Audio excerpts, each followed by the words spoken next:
கன்னிராசிக்காரர்களுக்கெல்லாம் ஏன் சார் கன்னிராசினா நீங்கள் சிரிக்கிறீங்க? கன்னிராசிக்காரர்கள் சார் எல்லாருக்கும் ஈஸியாக நடக்கிற ஒரு விஷயம் உங்களுக்கு கிடையாது. மனசை தொட்டு சொல்லுங்கள்.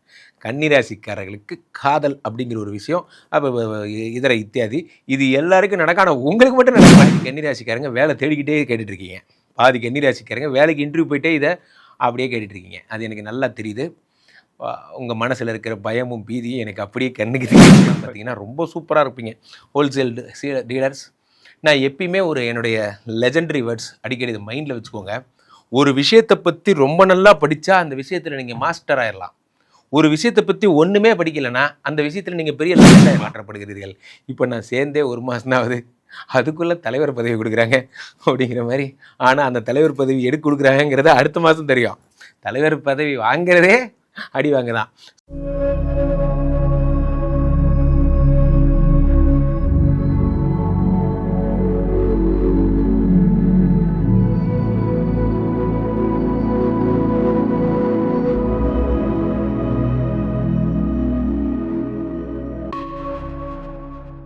உலகெங்கிலும் இருக்கும் ஆன்மீக பரிகார நேயர்கள் அனைவருக்கும் வணக்கம். நான் உங்கள் ராம்ஜி. கன்னிராசிக்காரர்களுக்கெல்லாம் ஏன் சார் கன்னிராசினா நீங்கள் சிரிக்கிறீங்க? கன்னிராசிக்காரர்கள் சார் எல்லாருக்கும் ஈஸியாக நடக்கிற ஒரு விஷயம் உங்களுக்கு கிடையாது. மனசை தொட்டு சொல்லுங்கள். கன்னிராசிக்காரர்களுக்கு காதல் அப்படிங்கிற ஒரு விஷயம், அப்போ இதர இத்தியாதி இது எல்லாருக்கும் நடக்க, ஆனால் உங்களுக்கு மட்டும் நடக்க மாட்டேங்குது. கரெக்டாக ஹஸ்பண்ட் அண்ட் ஒய்ஃபை பிரித்து அவர் கோழி ஒரு கூட்டிலே அந்த மாதிரி பிரித்து வச்சிடுறாங்க. அது என்னமோ தெரில, எனக்கு மட்டும் இப்படி நடக்குது.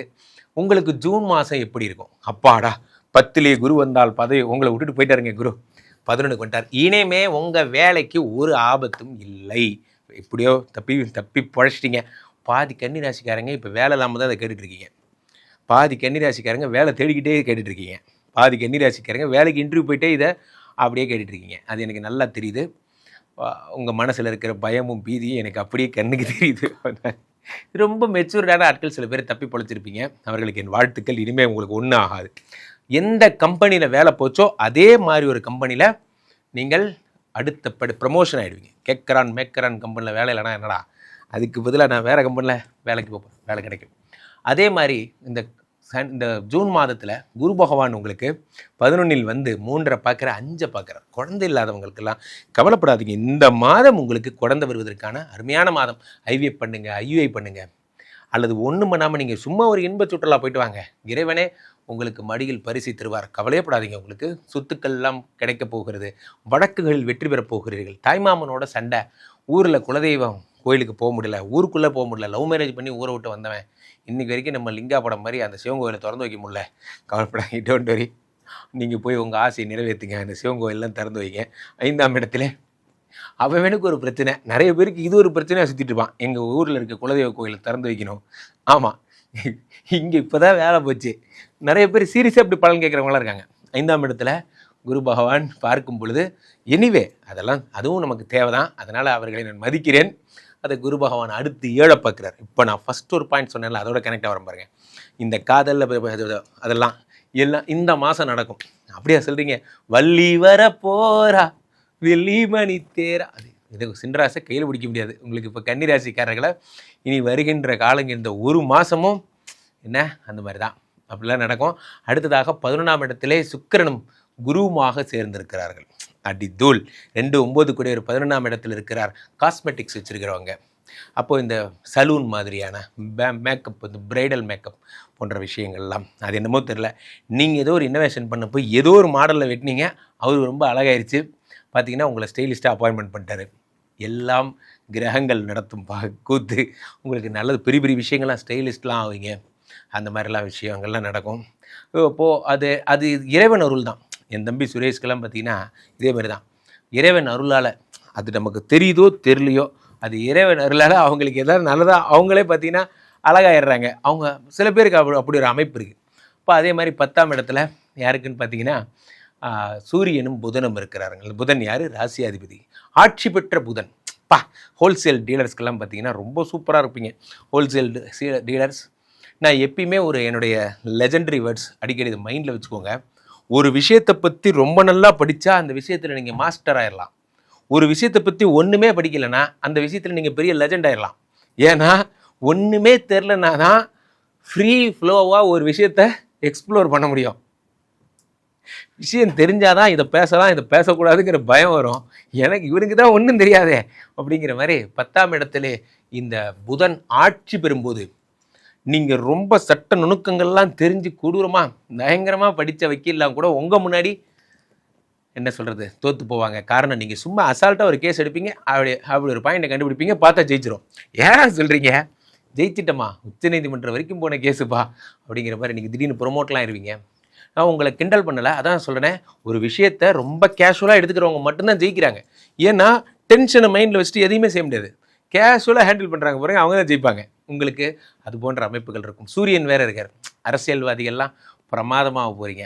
பார்த்தோன்னா புகழ் பார்த்தீங்கன்னா இந்த ஒரு படத்தில் நோயே அந்த மாதிரி இது பண்ணுவார். எல்கேஜியில் ஓடிப்போ நோயே டெல்லியிலேருந்து ஃபோன் வந்து அவருக்கு பதவியெல்லாம் கிடச்சிடும். அந்த மாதிரி சும்மா ஏதோ ஒரு கேம்பெயின் பண்ணியிருப்பீங்க. அது பார்த்தா தலைமைக்கு பிடிச்சி போயிருக்கும். அது பார்த்தீங்கன்னா உங்களுக்கு பதவி ஆயிரும். இன்றிலிருந்து நீங்கள் மாநில பொறுப்புக்கு மாற்றப்படுகிறீர்கள். இப்போ நான் சேர்ந்தே 1 மாதம் தான் ஆகுது, அதுக்குள்ளே தலைவர் பதவி கொடுக்குறாங்க அப்படிங்கிற மாதிரி. ஆனால் அந்த தலைவர் பதவி எடுக்க கொடுக்குறாங்கிறத அடுத்த மாதம் தெரியும். தலைவர் பதவி வாங்கிறதே அடி வாங்க தான். ஸோ அப்போது 9ஆம் இடத்துல யார் இருக்கார்? செவ்வாய் பகவான் இருக்கிறார். இங்கே தான் ஒரு சிக்கல். 9 என்பது லக்கு.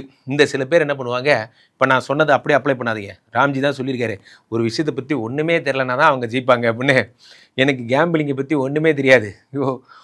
இந்த ரம்மியில் எத்தனை சீட் இருக்குன்னு உனக்கு தெரியுமாடா, அது தெரிஞ்சால் நான் ஏன் இங்கே வர போகிறேன் அப்படிங்கிற மாதிரி தெரியாமல் போயிட்டு நிறைய பேர் இந்த கேசினோவில் போய் மாட்டினவங்க 100 பேர். என் கிளைண்ட்ஸ் நிறைய பேர் ஃபோன் பண்ணியிருக்காங்க, ஐயா இந்த மாதிரி கேசினோ விளையாண்டேன், அந்த 4 டிஜிட் நம்பரை சொல்லிட்டிங்கன்னா வர்றதில் பாதி எடுத்துக்கலாம். அந்த 4 டிஜிட் நம்பர் தெரிஞ்சால் நானே வாங்கிட போகிறேன், நான் ஏன் உங்களுக்கு சொல்ல போகிறேன். 9ஆம் இடத்துல செவ்வாய் பகவான் வரும்போது புத்தி இப்படிலாம் எண்ணங்கள் யோசிக்க வைக்கும். நம்ம ஏதாவது கேசினோ பண்ணலாம், இந்த பேர் போக்குன்னு ஏதோ ஒரு விளையாட்டு இருக்காமே அதெல்லாம் பண்ணலாம் போன்ற விஷயம் நன்றாக புரிந்து கொள்ளுங்கள். இப்படி பிரித்து போட்டு விளாண்டாலும் அது பேர் சூதாட்டம் தான். இப்படி டீசெண்டாக விளாண்டாலும் அது பேர் சூதாட்டம் தான். சூதாட்டம் வேண்டாம், அது உங்கள் வாழ்வை அழித்துவிடும். தயவுசெய்து அதெல்லாம் பண்ணாதீங்க. அப்பா உடம்பு சரியில்லாமல் போகும், அது மட்டும் ஜாக்கிரதையாக பார்த்துக்கோங்க. இவ்வளோ நேரம் ஜாலியாக பேசிட்டு இருந்தேன், சீரியஸாக சொல்கிறேன். உங்களுக்கு திருமண வைபோகம் நடக்க போகிறது, குழந்தை பிறக்க போகுது, தொழிலில் வெற்றி பெற போகிறீங்க. சும்மாவே கேஷுவலாகவே சொல்லுவாங்கள்ல, ஆடாம ஜெயிச்சோமாடா, அது மாதிரி ஓடாம ரன் எடுத்தோம், சும்மாவே உக்காந்து, அந்த மாதிரி சும்மாவே ஜெயிப்பீங்க. அது என்னமோ அதுவாக வந்து கேஸு அதே முடிஞ்சு உங்களை எல்லோரும் பாராட்டிட்டு போவாங்க. ஒரு விளம்பரம் வரும் பாருங்க, அந்த மாதிரி தான். சும்மா இந்த 5 ஸ்டார் விளம்பரம் வரும் பாருங்க, சும்மா இருந்ததுக்கு ஒரு 5 ஸ்டார் கொடுத்துட்டு போவாங்க. அந்த மாதிரிலாம் உங்களுக்கு நடக்கும். இந்த மாதம் ரொம்ப ஜாலியாக இருக்க போகிறீங்க. இவ்வளோ ஹாப்பியாக இருங்க. நான் சொன்ன ஹாப்பினஸ் உங்களுக்கு கன்வையாக இருக்கும்னு நினைக்கிறேன். கன்னிராசிக்காரங்கள் நிம்மதிக்கான மாதம். கீழே போயிட்டு இந்த நம்பருக்கு ஃபோன் பண்ணுங்கள், சொந்த ஜாதகத்தை பார்த்து கொள்ளுங்கள். உலக புகழ் வாய்ந்த நமது விஸ்வரூப விஷ்ணுமாயா எழுந்தருள் இருக்கும் புனிதமான இந்த ஸ்ரீமடத்திலே தினசரி நடக்கின்ற விஷ்ணுமாயா ஹோமங்களில் கலந்து கொள்ளுங்கள். வருகின்ற ஜூன் 14ஆம் தேதி நடக்கின்ற மகா ரூபகலம் நம்ம போரூர் சரிதா மஹாலில் நடக்கிறது. அவசியம் எல்லாரும் வரணும். மீண்டும் நல்ல பதில் சந்திப்போம். நன்றி, வணக்கம். இங்கே ஸ்தாபிதம் செய்யப்படுகிறார் விஷ்ணுமாயா. அது தமிழ்நாட்டில் இங்கே போரூர் கார்டன் ஃபெஸ்டிவலில் ஸ்ரீமடத்தில் மட்டும்தான் இருக்கிறது. வேற எங்கேயும் இவருக்கு ஆலயங்கள் கிடையாது. நம்மளுடைய வேலை இல்லை, குழந்தை இல்லை, நமக்குடைய எதிர்காலம் கேள்விக்குறியாக இருக்குது, கள்ளத்தொடர்பு, ஏமாற்றம், துரோகம் போன்ற பிரச்சனைகளுக்காக ஸ்பெசிஃபிக்காக பண்ணுற ஒரு ஹோமம். இந்த ஹோமம் 48 நாள் தினமும் பண்ணுறோம். இப்போ நீங்கள் புக் பண்ணுறீங்கன்னா இன்னிலேருந்து 48 நாள் இந்த ஹோமம் பண்ணி உங்களுக்கு அந்த பிரச்சனைகளை சேலஞ்சிங்காக சரி பண்ணி தரோம். ஸோ விஷ்ணுமாயா சாத்தனுடைய ஆலயத்திற்கு நீங்கள் வாருங்கள், இந்த ஸ்ரீமடத்திற்கு வாருங்கள், வந்து இந்த ஹோமத்தில் கலந்து கொள்ளுங்கள். இதை பற்றி தரவுகள் கீழே போயிட்டு இருக்க நம்பரை கேட்டு தெரிஞ்சு புக் பண்ணிக்கிட்டு இந்த ஹோமத்தில் நீங்களும் பங்கெடுக்கலாம்.